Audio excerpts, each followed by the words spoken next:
Okay, so I was trying to work on my central axiom or central axioms for the theory because that's where the whole thing starts, and I need that before anything else. I need that and make sure that that gets uh, you know put where it's supposed to be because that's the foundation, the source from which everything else in the theory follows. If it's off, the whole theory's off. So I have to make sure that's right. So the central axioms that I think I'm at right now, well, I know that I'm at right now, and I think hopefully will stick in the future, is I have to have a definition of what is real, what is true, and what is subjectively valuable, or what is purposefully valuable, whatever. The intent of the theory has to be subjectively distinct enough that it is only endemic to it, and yet, well, maybe not so specific that it's only endemic to it, that it's specific enough that at least some other things are obviously necessarily excluded, and ideally as much as possible without losing the reader's ability to align their intent with the theory. So that's a really complicated way of saying, if I make a repair manual, the intent is to repair whatever it is that it's about. If the reader of that repair manual has an intent that is aligned with that, then they would also want to repair whatever that is that the repair manual is describing on how to repair. So it's simple. It's just, does the reader have the same intent as the book or as the thing that's being written? Does the reader or the user have the same intent as the thing that the object was created for? Are the purposes of the thing that's being used or consumed or interacted with, are the purposes of the thing that is being interacted with the same as the purpose of the interaction itself? So if I use a cooking knife to cook, then that is in alignment. If I use a cooking knife to stab my cat's face, then that's not in alignment. Even though it could be used for that purpose, it wasn't designed for that purpose. So to use it for a purpose that is contradictory to its design or the intent that was in its design, that is wrong. That shouldn't happen. So that anything that gets created has a specific intent, and that intent is specific enough that it excludes at least one purpose or intent or usage. At least one thing is wrong to it, to use it that way, and not so specific so as to exclude all the people who could use it, like a computer that's so advanced and so ultra focused on this one task that it can't do anything else, in which case it would be pretty useless, because if it can only do one thing, the probability of finding somebody that needs that one thing done is pretty low. That's why we don't use barter systems anymore. For example, a goat, you can only use a goat for so many things, like goat milk, or maybe eating tin cans or something like that. But it's not as versatile as money, where you could buy a goat, but you could also buy a cow, or you could buy a sheep, or you could buy a house, or you could buy a tree, or you could buy whatever. So the intent or the purpose of this theory has to be specific enough that it excludes at least one intent, namely the intent to disregard everything as indiscernible, a mess, a chaotic, postmodernist hellhole of nihilistic pointlessness. And we exclude that and we say, no, there is a purpose, that there's a purpose to reality, that there's a purpose to the theory, that there's a purpose to the person who's reading the theory, and that ideally all three of those purposes would be in alignment. So The three central axioms I think that I'm going to need in order to describe reality is a definition of reality, because I can't say that my definition of reality is necessary, because I can't get beyond reality to check to see if the definition applies to anything other than reality. In other words, if I come up with a definition for something, like the definition of this phone is a device that I can use to call people. So if it gets to a point where this phone can't call anyone, does it cease to be a phone? Would I stop referring to it as a phone, or would I still call it a phone? And if I get beyond the phone, which is to just look at it, because I'm not the phone, I can separate myself totally from it, right? And look at the phone in its form and its function and in its fitness to be used as what its form and function are made for. And I can discern all of those because I'm totally independent from my phone. It's not a part of my body. It's not an irremovable part of my environment.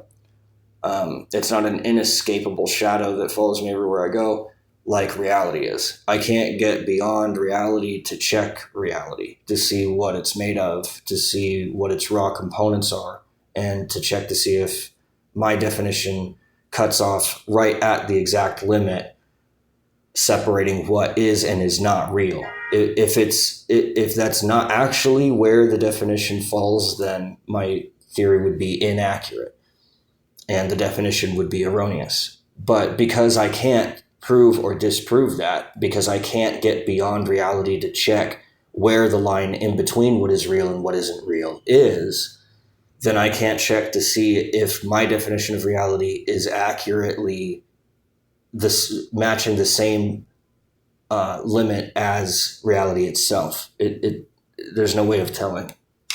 So I have to axiomatically assert that.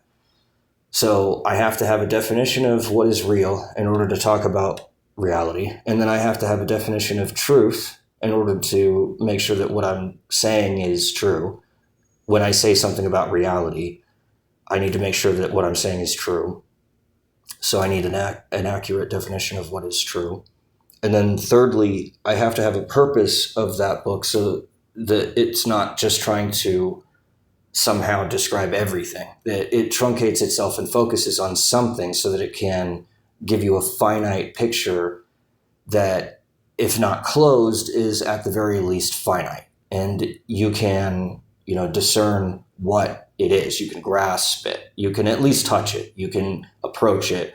It has a particular vantage point. It has a particular trajectory that it's pointing to, and you can follow it. You can follow along with it. It's not just some amorphous blob that we don't know what the hell it is. In the same way that, like, a poem is. When you look at a poem, it could be all kinds of different things because it's an art form. It's subjective. It doesn't have a specific focus. It doesn't have a specific, operationally definable objective value system that it's attributed to or that it's pointing at. This theory does, because it's not just an art form. It's not just a religion. It has to adhere to logical validity in order to be true, and it has to adhere to objectivity in order to be real, because my definition of reality has three parts. So it would require three reference in order to compose the definition of what is real. And so then therefore necessarily I'm limiting what is real to a three reference system, which might not work for very long. This might only work for now. It might be a Band-Aid to get us through, but it certainly isn't an end-all be-all. And I would hope that the very first thing that this civilization that I build around it does is build a new civilization, because that goes beyond this theory. I actually have to build an entire society in order to get the educational system built that I need to train people to build new systems that go beyond it. Because if I just expect people to go do it on their own, they won't. But if I build this first, then they can, and they almost certainly will if I build it well enough. So that's the whole purpose of it, is it's to launch people, beyond itself, not to entrap them inside of it and absorb them in it forever, as it used to be. I used to want to absorb everything forever, just give you the absolute truth. This is the way everything is. This is the truth. But I can't, because there is no the truth that I can find. And the reason is simple and obvious if you think about it. Because how do I discern the veracity of veracity? How do I determine whether or not the truth is true? Like I can't go beyond itself to check itself. If I'm using the ruler to check whether or not the ruler is the ruler, I can't discern whether it's measuring wrong or not, because I'm only limiting myself to just using it alone and not anything else. And so that's the problem with that, is like, if there really were only one ruler, then no one would know if it were accurate or not, because there'd be no other ruler to check it against. It's sort of like, if I'm going to test a clock, how do I know if it's off or not? Like it says it's 4:00, but it's actually 3:59. How do I know the difference? How do I know if the clock is 5 minutes fast? I have to check it against some other clock. Now, the other way that I can do it is I can look at the sun and I can say, well, if I gave it a year, would it say that it's, 5 hours later than it actually is? That I know, because I can see that the sun is setting, and yet it says it's 2:00 in the morning. And it's like, well, that's obviously not right. But that's using the sun as a clock. So I have to use some other clock to check if a clock is working, because there's no way to check it otherwise.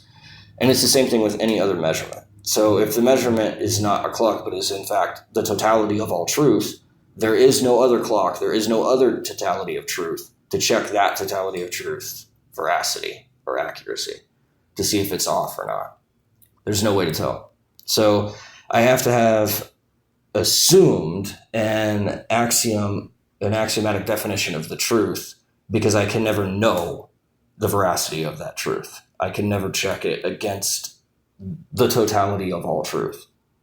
Now, the cool thing is I can approximate it over time. I can more closely resolve all the errors that I find and divergences and slowly converge those into an integrated system where I have a whole bunch of ways of looking at it and a whole bunch of convergences between them, but I'll never get all of them. So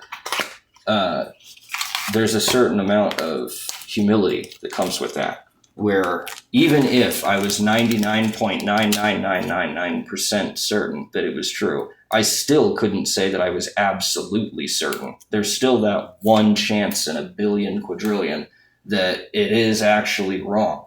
And lo and behold, you find out after 10 billion years that actually it just appeared this way, but it's just a fluke. It's just some illusion. It's actually this really simple, elegant process that nobody ever bothered to find. But it looks like you can basically estimate a sort of functional answer from this super complicated way that I've come out with. And like I said, I'm hoping that after I launch this, that it will launch others, and they'll go further and further than I have ever gone and could ever hope to go. More and more and more closely approximating the totality and fullness and diversity of the truth, because there's so many different ways of looking at what the truth is. And then, of course, I want my reality definition. In the future, I want a more defined limit to reality that isn't limited to just 3 reference, because my God, that is constrained and simplistic. In the future, that will become just horrifyingly banal. It would be a hell to the people of the future to imagine living in the system that I look forward to as a utopic, idyllic, Elysian dream, to me, is their hell because of how excellent this system that I'm building is. It constantly gets better and evolves, and it constantly mutates, and it reproduces. It creates new systems from itself. That is necessary in order for those people in the future to have a system that is so far beyond the ideals that I could come up with as one person, that to them, I'm the devil and I'm like the most horrifying creature known to existence. But to you all in this moment, in this time, I'm unknown, but in the future, in the near future, in my near future, within my lifetime, I will, if I'm successful, be known as not a savior, but at the very least a maverick, a pioneer, but certainly not an evil man. But in the future, I might be viewed as such. It might be the case that I'm working myself out of a job here, and the more successful that I get, the less clout I have in the future. Well, good. Fuck it. That means it worked. So hopefully I can maintain that humility in the face of fame, and I probably can't, because I'm already vain enough to wear the mask I just did, because I'm not actually that humble. But yeah, so in the future, what they'll build is a definition of reality, for example, that has 4 reference. And so not just independence, integration, and interactivity, which are my 3 reference that I'm using in this system, but a 4th referent. And the other 3 may not even be the same. They might pick entirely different ones. I don't know. But the point is that it would be more advanced, more defined, more specific, and therefore more resolute, and therefore there would be less error, and there'd be less divergence and deviation from it. It would be a lot more smooth. There wouldn't be so much of a jarring, jagged, brutal, pixelated, one-size-fits-all kind of a feel that my system will have to the people of the far future, who are so free that their freedom is fluid. It doesn't have a lag. It doesn't have a system that has to keep track of its changes or anything like that.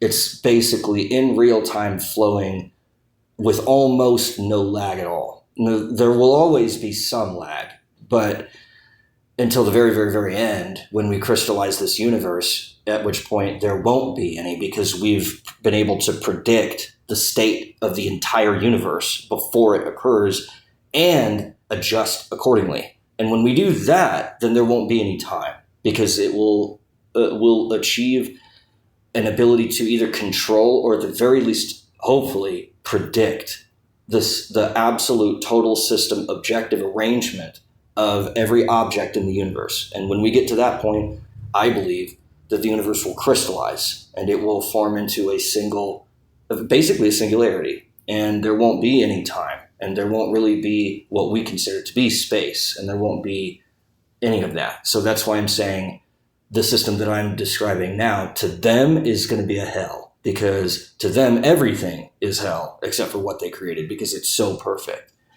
So I don't have to bother with that, because by the time we all get to the crystallization, it won't matter who I am or who you are, no offense, and it won't matter what we did or whatever, because we'll be enraptured in the divinity of the moment. But for right now, when we're building up to that ultimate climax, there is definitely something to look forward to. But we have to start somewhere, so I'm going to start with the simplest functional model that I can possibly build, Kaizen style, because I want to make sure I at least get something that works out there. If it's not the best, whatever, I don't care. Someone else will do it better than me. But it needs to at least function, because if I waste any more of my life sitting here going, it's not perfect yet, it's not perfect yet, it's not perfect yet. If I do that for one more year, I feel like I'm just gonna fucking implode. I cannot waste any more time. I'm so old. I'm like 38. So I really have to get to it because I don't have much time left.